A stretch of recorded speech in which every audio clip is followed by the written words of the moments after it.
Германците конечно признаа, после иницијалниот ентузијазам неминовно мораше да дојде до опаѓање на продажбата на електрични возила затоа што на нив сите сакаат да заработат.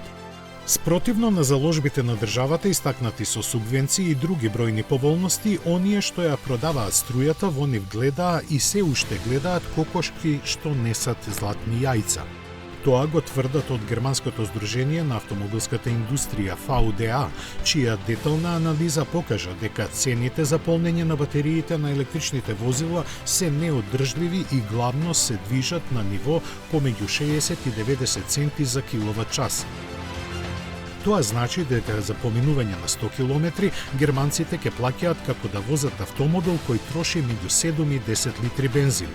Но, она што навистина ги плаши купувачите на електричните возила не е цената на струјата, туку батериите и нивната трајност.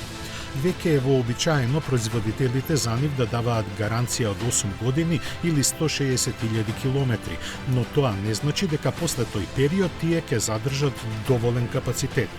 Податокот колкав процент од него ќе имаат или се крие, или пак е запишан со ситни букви и ретко кога е поголем од 80%.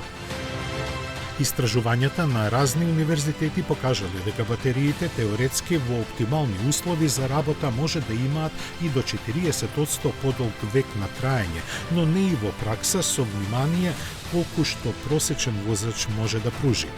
Деградацијата на батериите посебно изразена во региони со доста студена или пак топла клима, бидејќи тие се чувствителни на големи промени на температурата.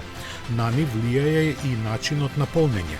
Идеално е тоа да се прави на куќен полнач преку ноќ од 20 до 80%. Често полнење на брз полнач е штетно. Треба да се избегнува и автомобилот да се остава паркиран подолго време со целосно празни или пак со целосно полни батерии.